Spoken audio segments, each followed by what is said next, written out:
Aristotle, Telly Savalas, is remembered as one of Hollywood's most unmistakable personalities. Bald, intense, and magnetic. Born on January 21st, 1922, in Garden City, New York, he was the son of Greek immigrant parents who raised him with strict values of discipline, perseverance, and family loyalty. These principles guided him through a winding path to fame that was far from guaranteed. Before he ever appeared on screen, Savalas served in the U.S. Army during World War II, later studied psychology at Columbia University, and worked for the U.S. State Department's Information Service. His early life was marked by hard work and ambition, traits that would become essential as he struggled to break into acting in his late 30s. Yet it was this delayed start that ultimately gave him the depth and resilience that defined his career and made him a legend. A humble beginning, the first steps into television. Savalas' acting career began later than most, but once he entered the industry, he quickly proved himself. His first major break came in 1959 with an appearance on Armstrong's Circle Theater in an episode titled "And Bring Home a Baby." This early role was not glamorous, but it offered a crucial foothold into television at a time when competition was fierce. The show was known for dramatizing real-life events, and Savalas's natural charisma and commanding presence caught the attention of audiences and producers alike. Over the next several years, he built a reputation as a dependable and versatile character actor, appearing in a steady stream of popular series. Each role, whether large or small, helped him refine his craft and develop the intensity that would later become his signature. Television work. Building a reputation through range. Between 1959 and 1967, Savalas appeared in some of the most notable television shows of the era. He guest starred in gritty dramas like Naked City, medical thrillers such as The 11th Hour and Breaking Point, and crime series including The Untouchables, The Fugitive, and The FBI. He also appeared in Western classics like Bonanza and spy adventure shows such as The Man from UNCLE. These roles allowed him to explore many sides of his talent, from hardened criminals to conflicted authority figures, proving his ability to command attention even in brief appearances. During this time, Savalas built a network of relationships with producers and directors who began to recognize his unique intensity and stage presence. Each role sharpened his skill and expanded his reputation, setting the stage for the breakthrough that would define his career. Early recurring roles, the first signs of stardom. Savalas' talent began to attract recurring work, showing that he was more than a guest star. He appeared on 77 Sunset Strip as Brother Hendrickson, showcasing his ability to blend drama with subtle humor. The series, centered on two private detectives in Los Angeles, offered Savalas an opportunity to demonstrate his range beyond villainous roles. He also appeared in the NBC adventure series Acapulco, which explored exotic locales and international intrigue. These recurring parts helped him gain steady visibility, and they also gave him the chance to play more complex characters over multiple episodes.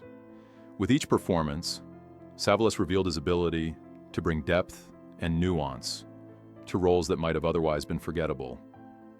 His early television work proved that he was not only reliable, but also unforgettable.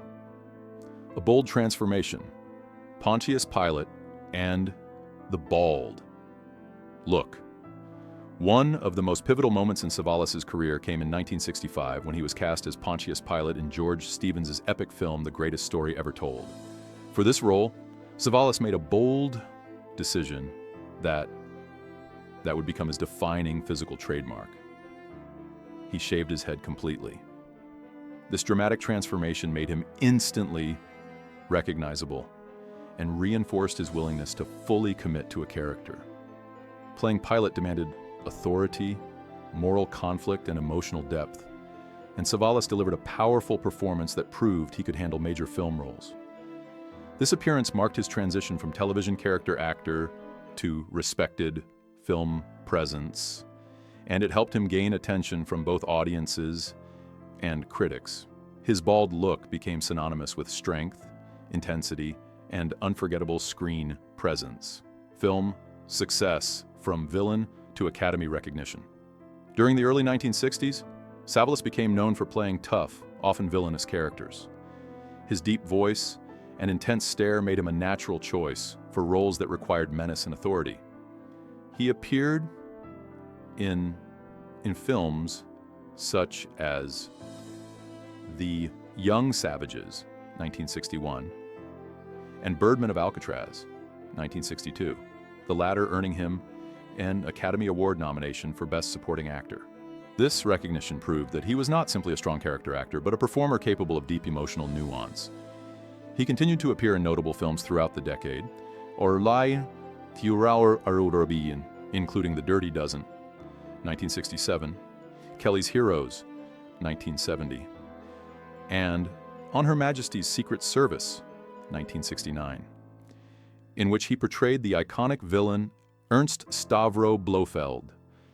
These roles helped solidify his reputation as one of Hollywood's most memorable supporting actors.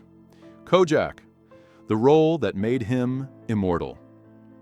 It was television, however, that transformed Savalas into a household name. In 1973, he starred as Detective Theo Kojak in the CB crime drama Kojak.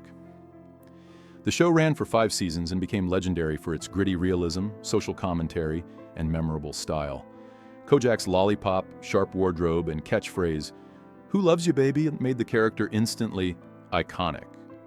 Savalas's portrayal was both tough and human, combining authority with warmth and charm. The role earned him both an Emmy and a Golden Globe, confirming his status as a major star. Even after the series ended, Savalas reprised Kojak in multiple TV movies, proving that the character had become inseparable from his legacy. Beyond acting, a surprising music career. Savalas's talent extended beyond acting. His deep, soothing voice made him an unlikely but successful recording artist, particularly in Europe. He released spoken word and singing albums that showcased his distinctive style. And in 1975, his rendition of Bread's song, If, reached #1 on the UK singles chart. His success in music revealed a softer, more intimate side of his personality, contrasting with the tough characters he often played on screen. Audiences responded to his voice and charisma, and Savalas proved he could connect emotionally with fans in more than one medium. His music career added another dimension to his public persona, showing that he was not simply an actor, but a performer capable of reaching people in multiple ways. Love, loss, and family. The private life of a public icon. Savalas's personal life was marked by deep relationships and enduring struggles. In 1948, he married his college sweetheart, Catherine Nicolaides, but the marriage ended in divorce in 1957. In 1960, he married theater teacher Marilyn Gardner, with whom he had 2 children. The marriage ended in 1974 as the pressures of fame and career intensified. In 1984, he married Julie Hovland, and they had 2 more children. This third marriage brought stability and support during the later years of his career. Despite his public image as a tough, self-contained man, Savalas maintained meaningful connections with his family, even when life proved complicated. His relationships revealed a deeper side of the actor, one defined by love, responsibility, and enduring emotional complexity. A rare confession, Stefanie Powers and the one who could touch him. In a rare moment of vulnerability at age 72, Savalas admitted, "She was the only one who could do that to me." The woman he referred to was actress Stefanie Powers, and his confession revealed a side of him few had ever seen. Known for playing tough, authoritative figures, Savalas rarely spoke openly about emotional intimacy. But his words about Powers suggested a profound connection rooted in mutual understanding and respect. He said she could see through his defenses and make him feel truly seen. Their relationship was not just romantic. It was deeply personal and transformative. Savalas described her as someone who could break through his emotional armor, making him feel like the real Telly, rather than the public persona he'd spent decades building. It was a confession that revealed the true human heart beneath the legendary image. Final years and legacy. A life-remembered Telly Savalas passed away on January 22nd, 1994, at the age of 72, after a long battle with prostate and bladder cancer. His final home was the Sheraton Universal Hotel in Universal City, California, where he lived for 2 decades.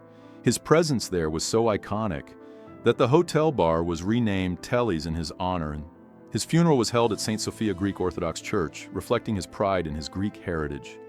He was buried in the George Washington section of Forest Lawn Hollywood Hills Cemetery. Despite the tough characters he portrayed, Savalas's life revealed a man of deep emotion, devotion, and humanity.